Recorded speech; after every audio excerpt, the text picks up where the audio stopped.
Hello and welcome to another episode of the CanMar Morning Talk Show. My name is Louis. I'll be your host for today. Today's guest is Kelsey Cannabis. Kelsey is a cannabis educator who found her way to the plant after a car accident left her with a series of medical conditions and also put her on a cocktail of pharmaceutical drugs. Kelsey was fascinating to talk to. I learned a lot from this conversation, and I hope you all do too. Enjoy. Okay, I am joined by Kelsey Cannabis on the CanMar Morning Talk Show. Kelsey, thank you for joining me. Of course. Thank you for having me. No worries. It's a pleasure to have you here. And for viewers who don't know about your story, you're in a bit of a car accident, and that's kind of propelled your journey into cannabis. Can you tell us a little bit about that? Yeah, absolutely, Louis. A bit of a background about myself. It's actually what was my transition into public speaking on cannabis. I did suffer from a car accident about 7 years ago now. Prior to that, I was a financial planner, enjoying life. The car accident left me with a lot of injuries, including a brain injury that completely changed my life. I was left unable to work. For many years, they let me know I may never work again. And if it's not obvious, I'm not, 70, 80, 90 years old. I ideally want to continue working. So after all of these injuries that I was dealing with from the car accident, I understandably was put on a lot of medications. And with that came a lot of side effects that were mostly negative.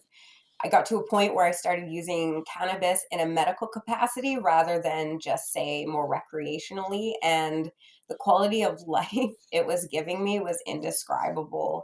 And it really completely changed my life for a new normal. And that is what led me into the education route, wanting to know more about how cannabis works, this beautiful marijuana or hemp plant, and what it has to offer in terms of what, why, and how does it actually work and impact our bodies. Right. And then when you say, you're in a car accident, you had a brain injury, what was the first kind of medical response to that? Like, I assume you weren't put on medicinal cannabis right off the bat. No, it was a lot of trial and error with finding doctors that would take my injuries seriously, as well as there was a lot going on. Like there was also neck issues and scalp issues, so it was quite complex. I was on one point at 18 different pharmaceutical medications, so yeah, quite a lot. It was Is that all at medication. the same time? I think I was on 13 different pills all at once Wow. on the same time. Yeah, including 18 different prescriptions. And I mean, Louis, I'm talking like hard medications too, like the oxycodones and the Percocets and everything under the sun. But as you can appreciate, you can't really function that way. And then subsequent to the medication, of course, there's all the different therapeutic and medical specialists and practices and appointments that you take, whether that's chiropractic, injection treatment, steroidal injections, a variety of different therapies like physiotherapy, etc. And I was utilizing all those for many years, but I felt my pain was being masked, so to speak, rather than healing. And once I started using cannabis, it was a last resort out of desperation. And I wish it wasn't going back, but I'm so thankful that it happened because when I was that far in and I was that desperate, I was at a point where I was feeling suicidal. I wasn't yet at the brain care center. I wasn't yet at a chronic pain clinic where I was better managed again with cannabis. I could really feel the impact that cannabis was having on me when I started using it medically, that every other treatment I had spent years on wasn't giving and wasn't doing for me in a positive way that would get my life back. Right. And then what was the pain that you mentioned being suicidal, and you must be going through an agonizing level of pain each day and each moment to feel that way. So what was the pain like in your day-to-day life?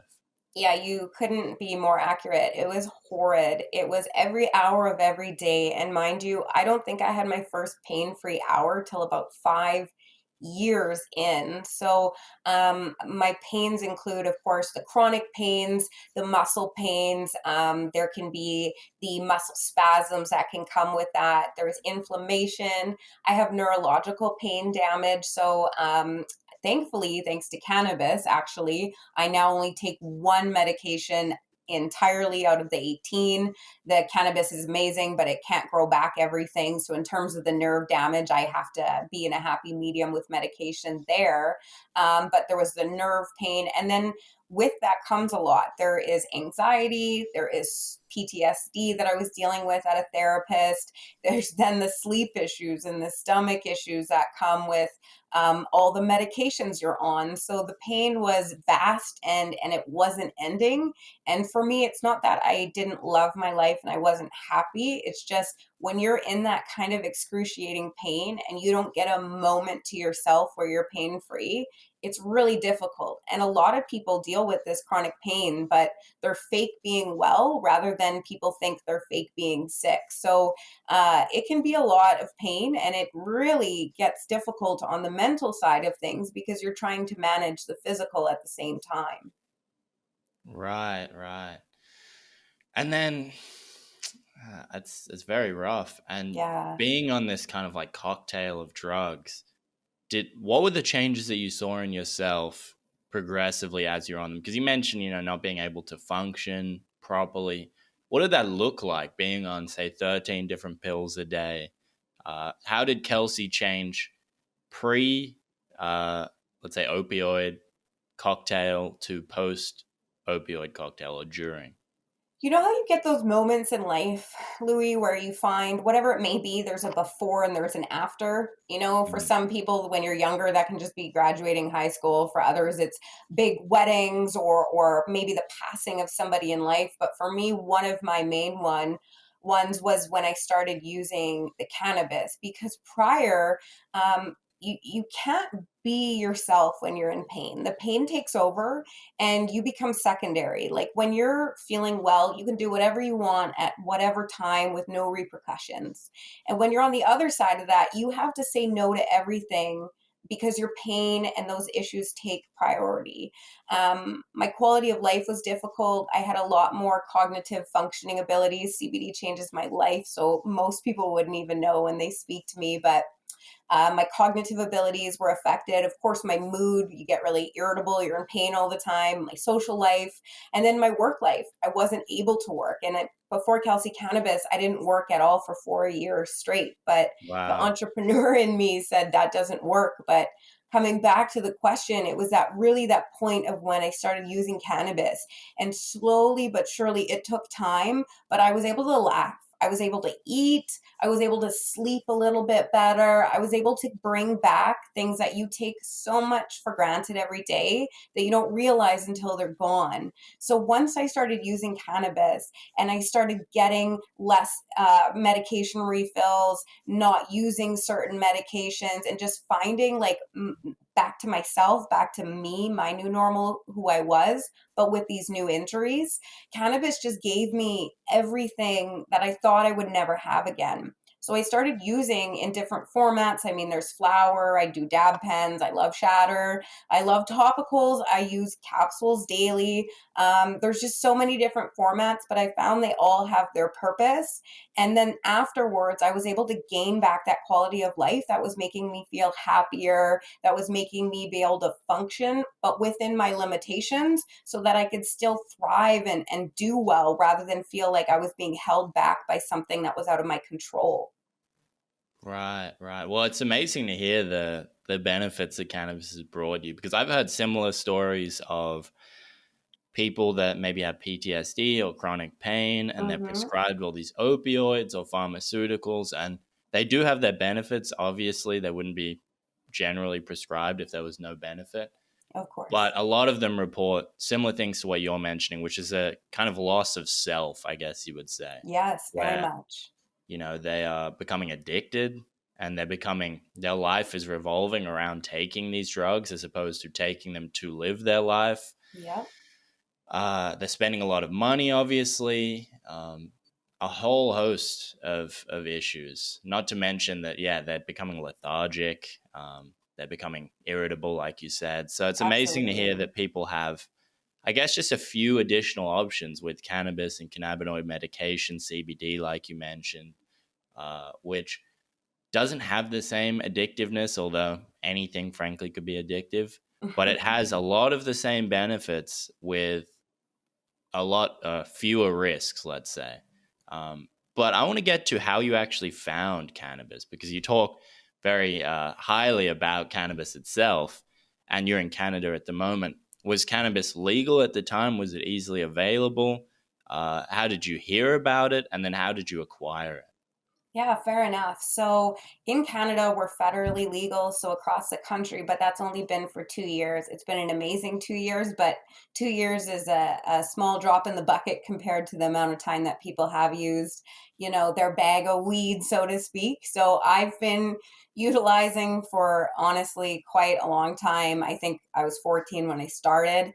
I'm actually from one of Canada's most violent communities in a northern province. So it was rough growing up.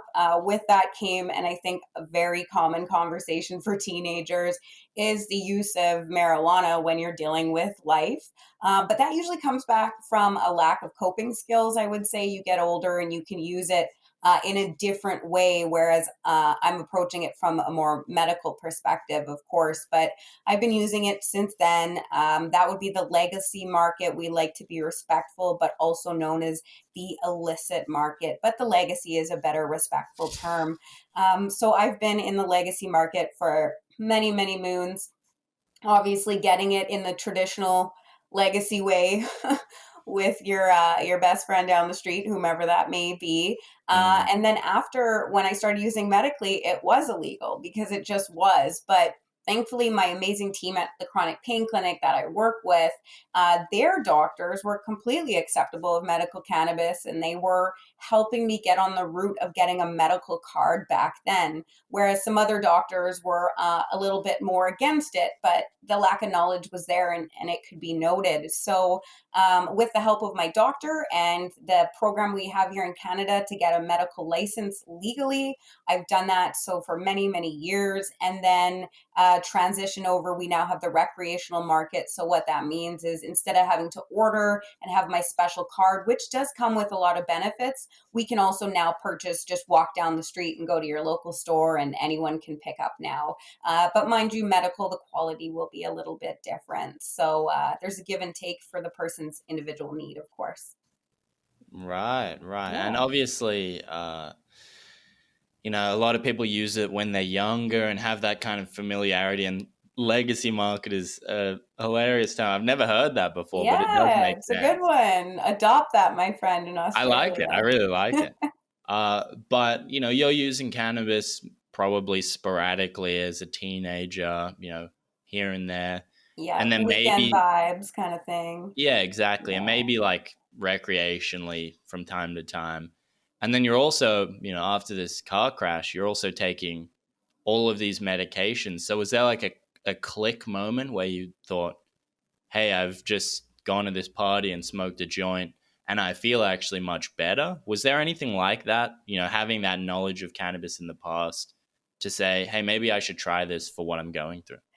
So, yes and no at the same time. So, had I known the information I know now, and I would recommend to everybody, which is why I'm so passionate about education, is cannabis should be the first point, not the last. I Mm. unfortunately wish I had found it earlier for the medical aspect, but what happens is, if you don't need to take a Tylenol, a muscle relaxant, an anti anxiety pill, a sleeping pill, and believe you, I have been on all of them. If you don't need to take them, and you could have this natural remedy instead, with that also comes the lack of side effects. So there's not those stomach aches, lack of hunger, etc. I wish I was at a party and I had an aha moment, so to speak, but I wasn't. I was actually laying on my bathroom floor downstairs, feeling suicidal, like I can't go on, I can't do this anymore. And someone said, smoke weed. I said, I can't smoke weed. It's 10 in the morning. What are you talking about? But just shush and smoke. And I smoked and I smoked and I smoked, and then I was high. We're obviously going to use the term medicated, but it's high, as we all know. I got stoned at 10 in the morning. And what do you think happened, Louis? I started laughing. Mm. Right? And for somebody who is in massive pain, and my jaw, I need jaw surgery. So if I yawn, if I eat something too hard, if I laugh too hard, I would get electric feelings across my face. So painful. It would feel like I was being Wow. punished for being happy. Like I finally would be happy again. But when I had the cannabis and I was high, there was none of that. It was just laughing and it felt so good. And then after the laughing came the munchies. And I was 25 pounds under my weight. I was barely able to eat anything in a day, and obviously that's contributing more to my issues. So when I was sitting there and I was high and I was laughing and I was eating, it was just something I hadn't been able to do. You don't take a Percocet and have fun. You just don't. You are foaming at the mouth and you can't even make chicken noodle soup on the oven. It's just not happening. But when I had that type of aha moment, because I had all the pain, that was something that was undeniable. So what I did is I built on that. And the more I was able to laugh, the more I was able to eat, the more I was able to maybe get high and be pain free and accomplish an activity like showering or doing some type of cleaning because I was so impaired at the time. There is no price that I will pay to make sure I have that medicine because no other over the counter medicine was doing that. And for me, today, I'm prescribed 4 to 8 narcotics, 4 to 8 per day. And we know that is definitely the amount that leads to an addiction. So it Mm. really was cannabis and the way it felt on my pain that I knew I was onto something. And because it's a worldwide phenomenon and we all love and smoke weed and it's a $1 billion industry, we know that we're not the only ones who feel similar. And it's a great point that you mentioned that cannabis should be kind of a frontline medication as opposed to a last resort. And it's Mm-hmm. kind of this, I know research is still emerging surrounding cannabis, and there's much more research for traditional medicines or traditional pharmaceuticals. So there is this kind of like hesitancy, I would say, by medical professionals, especially given the war on drugs and the stigma that followed. But then at the same time, like you mentioned, everyone has had cannabis experiences when they were young. Everyone has known people who've had many more cannabis experiences than themselves. Yeah. And very few of these people end up, you know, in some horrible predicament.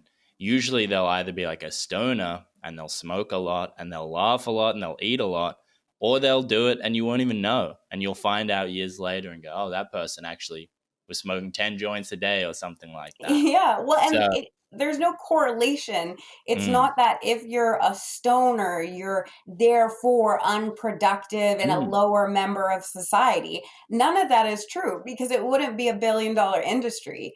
And prior to my Canadian times, I used to be in the California rec market in the US. If you ever sit outside one of those dispensaries at those medical places, it is Bugattis, it is the moms with her toddlers in the back of the car with some older kid watching while she's going in. It is everyday regular people. And guess what? We're using it because it adds value and function to our life, not because it's a, so to speak, quote, end quote, drug. mm. And the That, fact that we're lacking in research, isn't it wild? Because it's a plant that's been around for thousands of years. So mm, we're rediscovering what has always been there to be discovered or what has always been suppressed because of the potential that we know it has. There's no profit in healing. mm. Yeah, there's that expression. I'm going to butcher it, but it's like a doctor can only make money insofar as they can keep you sick. And obviously that's not a doctor's goal, or a pharmacist, let's say. Obviously they want to make you better, but there is honestly a there's a lot of downsides to a lot of the existing options for people. And with Hmm. cannabis, at least experientially, this, as you said, this plant has been around for thousands of years. Uh, Experientially, most of us know it as a positive thing. We associate it with, like you said, getting high or watching movies or eating food or just laughing with our friends.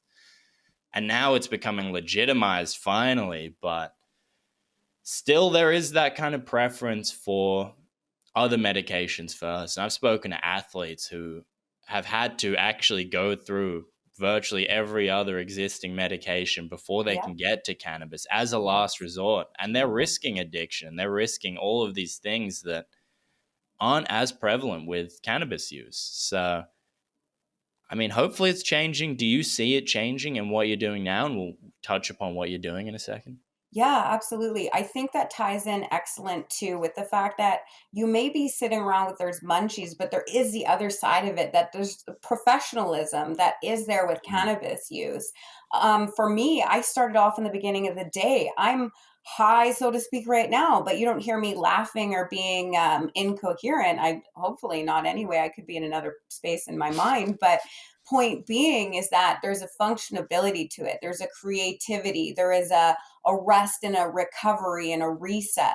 When you're using cannabis, it puts your body into a natural state of equilibrium so that you optimize yourself in the best way possible, the best balance, the best healing. And if you can introduce something into your system that is going to heal, that it should be the forefront, but there's no profit in that. When we're on medications, it's come in every 3 months, every X amount of time and get a refill. But what is the exit strategy? The exit strategy is to keep returning.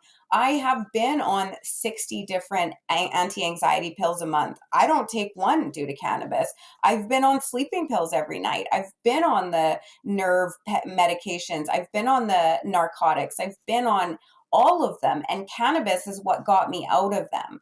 So there's profit on when you're on the medications, and there's profit when you're addicted and needing to get off.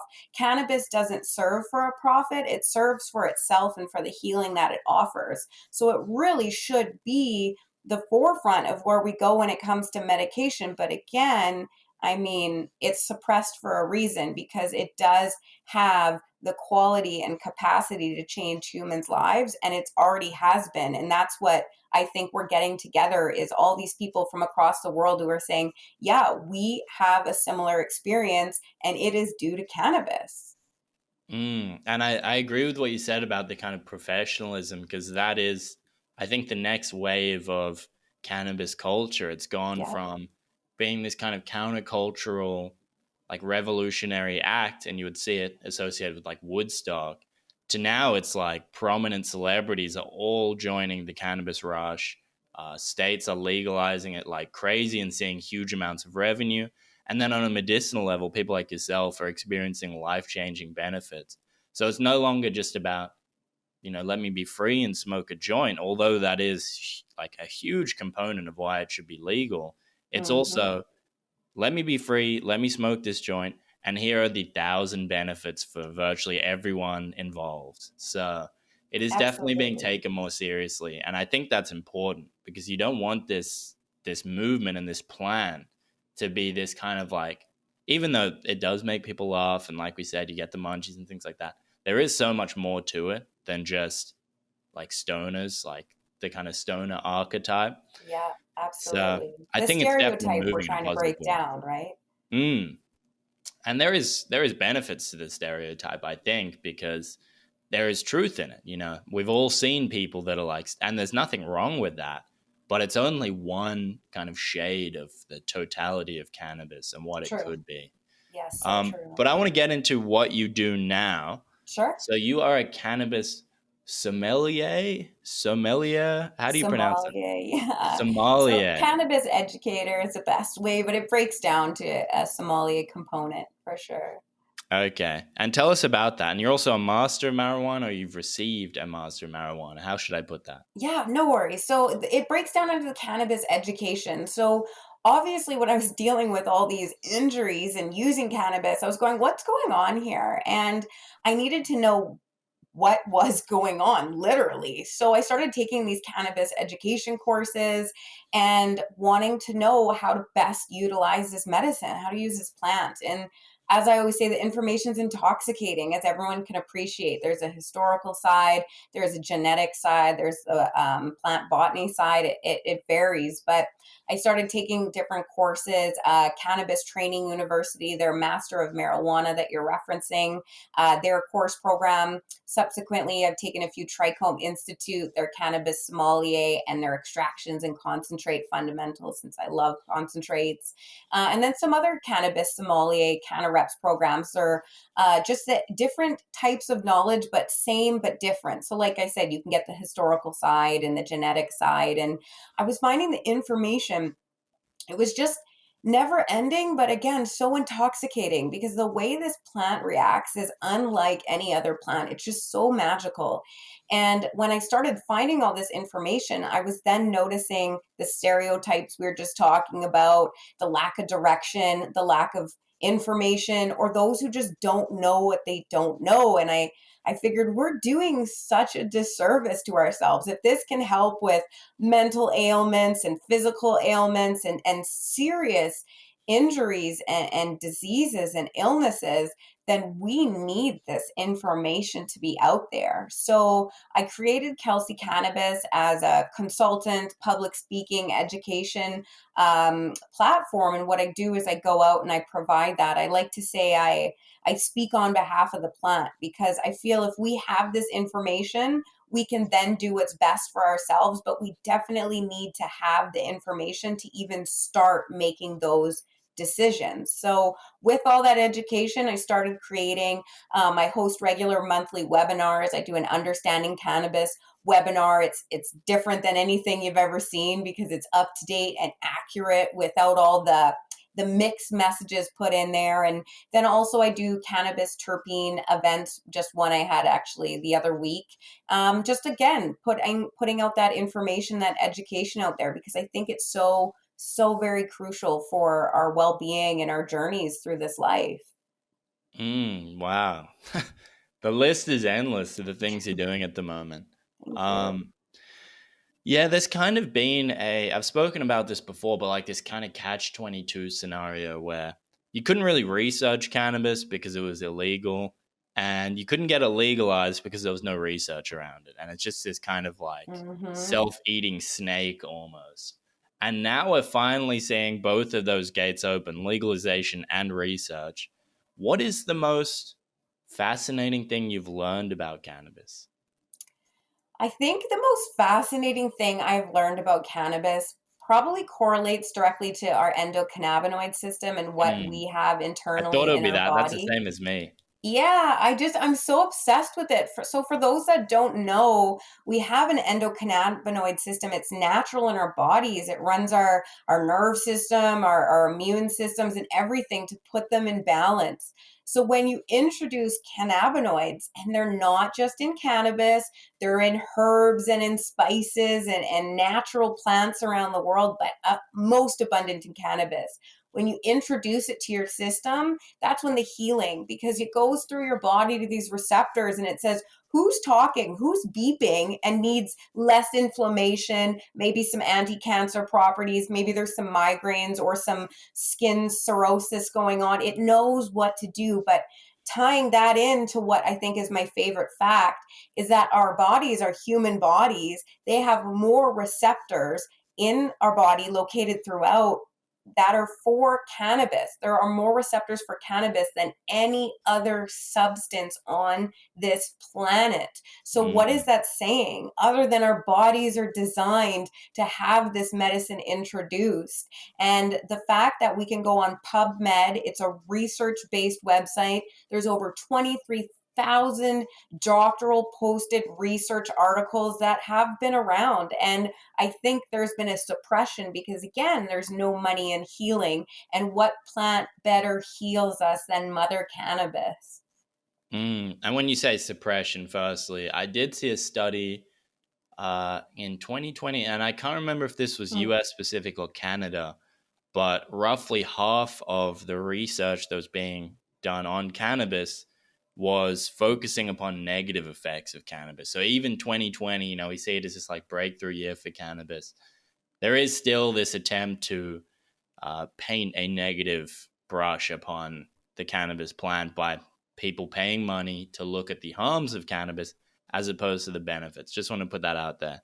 Oh, But absolutely. And I mean, keep in mind too, a lot of people I think tend to forget that when we're using information, it sometimes gets cherry picked. So a lot mm, of people will pick what is best for them. So if they have a negative complaint about cannabis, well, they may ignore a lot of other articles and find that one that has something negative to say. And it's becoming undeniable. There may be those negatives, and that's fair. A lot of that comes from stereotypes. A lot of mm, it comes from lack of information. Or I think, Louis, a lot of it comes from poor experiences as well. If you're new to cannabis and you haven't learned education about different dose amounts and your tolerance, and you're brand new and you take a 100 milligram edible, you are going to mm, be paranoid. You are going to be unhappy. You did not sleep. Your pain's not gone. And you go, what the heck is Louis and Kelsey even talking about?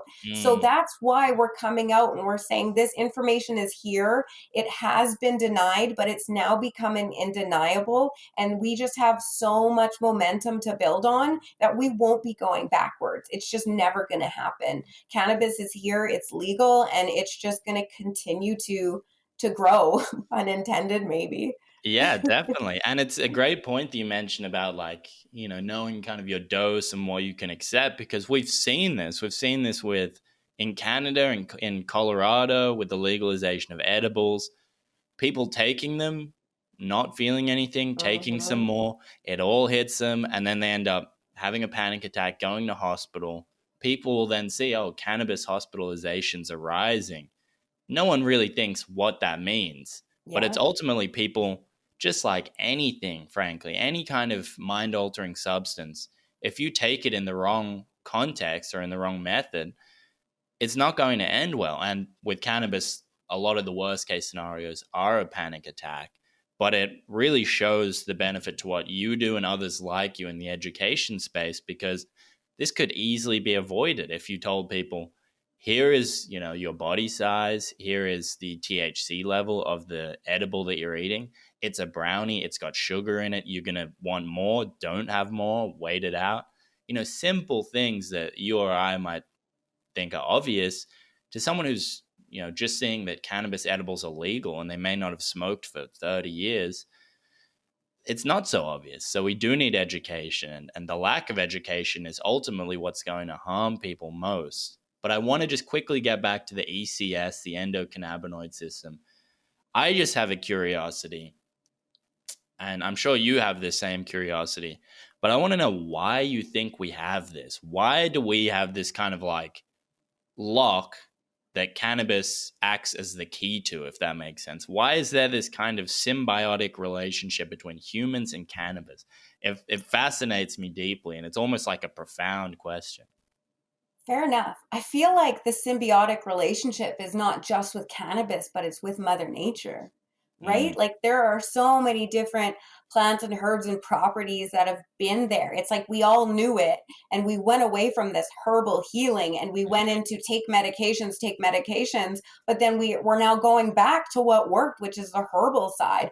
Our bodies, our beings, our essence, it's from nature, it's made up of nature. And if we can partner with any more nature capacities, we feel better. We feel better when we ingest these natural products. We feel better when we're out in nature just experimenting and having life and adventures. And I just think that that relationship is so natural that it's just something that is just destined to be. mm. Yeah, it's a good way of putting it. I mean, it implies to me because you mentioned we've kind of evolved alongside and in harmony with nature. And part of that equation had to have been cannabis. Like, frankly, once we could, I mean, you could even eat cannabis as THCA. That may have been happening a lot. So, uncarbonated or what's the word? Decarboxylated cannabis. Uncarbonated, that'll work, but yeah, decarbed. That'll work. So, cannabis, when it's not cooked or when it's not smoked or when it's not burned, doesn't actually get you high. So, people could have been eating just weed leaves for thousands of years and not getting high. And Well, then it's when, funny. It's funny you say that though, Louis, because I was reading an article recently that was saying back in early human times that we might have actually obviously stumbled upon this plant, as we do many, because it's just a plant. It mm, grows just in nature, but that besides it using it for a more, people would say, intoxicating effect, there's the properties of hemp for the fiber, for the Mm, clothing, for food, and so many other reasons. So they're thinking that early humans actually were taking these different cannabis seeds and they were moving along and planting and growing these plants to harvest to use for these varying reasons. But with the movement of culture and humans also came seed dropping, because these plants are wind pollinated. They don't care about bugs. That's why they're green. Don't look at me. I'm not a pretty flower. I don't want you near me. I don't care. So mm. they actually think that a lot of these seeds moved with time, because of early humans utilizing cannabis. And I mean, it just makes sense. It's as if to say we weren't hunting. I mean, of course we were. We've been doing that since day one. And I think we've also been utilizing cannabis since day one, too. It wouldn't be a far stretch of the mind. Yeah, I definitely agree with that. And this kind of separation that we see of like cannabis as a drug, like you say, that wouldn't have existed pre-war on drug. It would have just been any other plant, pretty mundane in cases until maybe they learned how to burn it, and then it would have been like, whoa, this is this is very interesting. Just like psychedelic mushrooms, that would have been a revolutionary thing to stumble across. Absolutely. Even to tap on that, one of my favorite stories that I love talking about, but I'll try not to get too lost in it. But it actually comes back to colonial times with cannabis. I like to say it's almost the first cannabis prohibition, but I'm talking pre-USA times. I'm talking pre-racist war on drugs times that were in precedent to this. But what it was is that you had early South Americans, Mexican culture, Aztec, Mayan, and they were using and consuming so many psychedelic plants on the regular, peyote, etc. The most psychedelic plants are found in this environment, in this climate in the world. So back in the day, the Spaniards used to grow hemp for their sails and for obviously many purposes. And they would sail, wherever they would go around the world. And eventually they came over into the South American culture. And they said, look at all these people. They're savages, so to speak, is an inaccurate word, but what they would call. And they said, you must adopt Christianity, Mother Mary, and all of our beliefs, because you're wild and you're uncivilized, which obviously was never the case. But they said, try stop using all your plants, stop using your psychoactivity. It's now banned, and you need to come try Mother of Mary and our Christian practices that include drinking the blood of Christ and the body of Christ. You have your ceremonial specific cracker and your wine, and they would give that to these people, and they would eat the body and drink the blood, and nothing would happen. Nothing would happen because traditionally they've got magic mushrooms, etc., and they would experience something different. So to them, they said, well, this doesn't seem right, and we don't want to adopt this practice. But they said, you have to. We're the Spaniards, we know better. So eventually, they said, you need to grow this hemp, because they were sailing back and forth. There was corn, there was avocado, there was gold, obviously, everything under the sun that they could take. But why would you not start growing the hemp to use the sails? And they did. And the people of that time, they started realizing that this hemp actually had some psychoactive properties. And those intoxicating would be the THC, as we know. And there was no limit, that zero point 0.3 limit of THC in Canada, it's arbitrary. So they started realizing they could grow this plant, but they could secretly use it for these mind altering practices. So they started calling it marijuana under Mother Mary. So they were able to use a prohibition and hide using cannabis, because when they would use it, it would be under a Mother Mary ceremony, so it would be okay. But they Wow. didn't know they were still using it in an intoxicating way to take pride in their culture and to honor their gods more in a prohibition. So really what cannabis has been around for and has been used for spiritually has dated back hundreds and hundreds of years. So we're rediscovering something that has already been discovered, but again, has been suppressed. Because I really do feel, and I think a lot of us in this industry, in this community, realize that the impact of cannabis is so far reaching and life changing that we want every single person to know about it. Yeah, I've talked about this before as well, the kind of disruptive impact of cannabis across multiple industries, whether that be like the alcohol and tobacco market for recreational Hmm. cannabis, pharmaceuticals for medicinal cannabis. You've got hemp, CBD from hemp. So you've got like cosmetics, you've got textiles, paper, like everything. So it Absolutely. is, yeah, it has a Endless. huge component. And that's a very interesting story. Marijuana, Mother Mary, because I believe during the war on drugs, it was not traditionally known as marijuana except to like Mexican people and things like that. And the US government used this term to kind of paint it in a negative brush and say, this is what they call it. They use it to commit crimes and things like that. It makes them violent.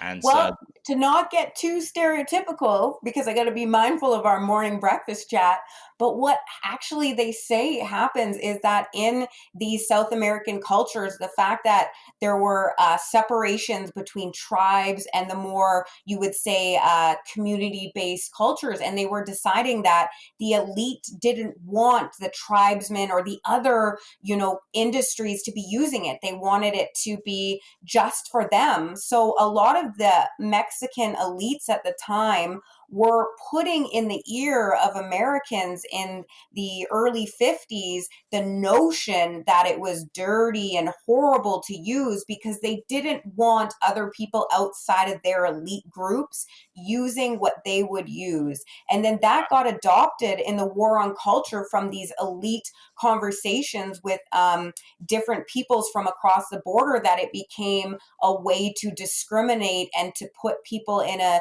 suppressed and oppressive manner by being able to say, if you do this drug, you are now less than. But that has never been the case.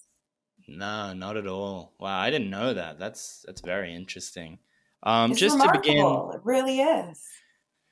yeah, I mean, it's ending now at least, but it's still very like hearing it and really considering the impacts of prohibition. It's quite shocking to hear because like think of where we would be if all of the people who had maybe or, let's say 10% even of the people who overdosed on drugs or whose lives have been ruined by drugs, and I'm talking legal drugs, had instead been on cannabis, and all the people who had drinking problems were instead having smoking problems or like edibles problems, which I would say are much more minor. You're not going to go out and be violent after having a joint, whereas you might after drinking a lot of alcohol in some cases.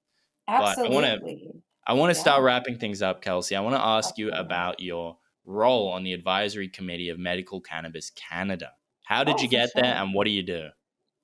Yeah, absolutely. So, another one of my volunteer positions, as you were saying, I'm on the Medical Cannabis Canada Advisory Committee, the Patient Advisory Committee specifically. I was asked if I would be a part of that, and I was very grateful and honored. It is our attempt at our industry trying to make an impact in terms of getting cannabis in a better medical light, making sure that we're looking at products that are patient focused, and how we can help out, how we can get the knowledge out there, how we can start creating DIN numbers so that in Canada it can be claimed as a medicine that we can use under benefits and health coverage, etc. So we're trying to legitimize cannabis in the best way possible, one foot in front of the other, one day in front of the other. But it all comes back down to just wanting to put medical cannabis in the best light possible. So I contribute myself as a patient, as a medical patient, as well as the educator, to be able to say, how can we move forward and continue to keep growing and improving something that is just undeniable and needed for so many. So I'm so grateful to be a part of that committee, and we're just moving forward for the industry one year at a time right now. Brilliant, brilliant. Well, it's great Yeah, work that you're doing. I thank learned a you. lot just even in this conversation. So clearly, your educator role has taken off. Thank Kelsey, you. where can people find you for people who want to learn more about you? Yeah, absolutely, Louis. I am active mainly on LinkedIn and Instagram, both at Kelsey Cannabis. More professional side will be on LinkedIn for content creation and articles that I love to share for information.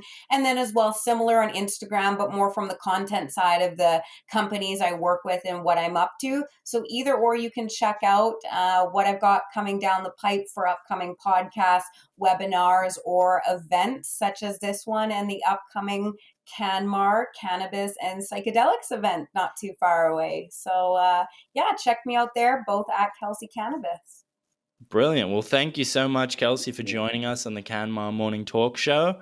It's been lovely speaking with you, and I'll speak to you soon. All right, thank you, Louis. Bye.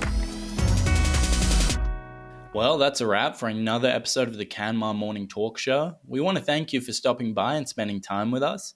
And remember to check us out on Instagram, LinkedIn, and Facebook at CanMar Events. And also check out our CanMar Hub community space on LinkedIn for educators, enthusiasts, and professionals alike. Until next time, CanMar is bringing you endless possibilities.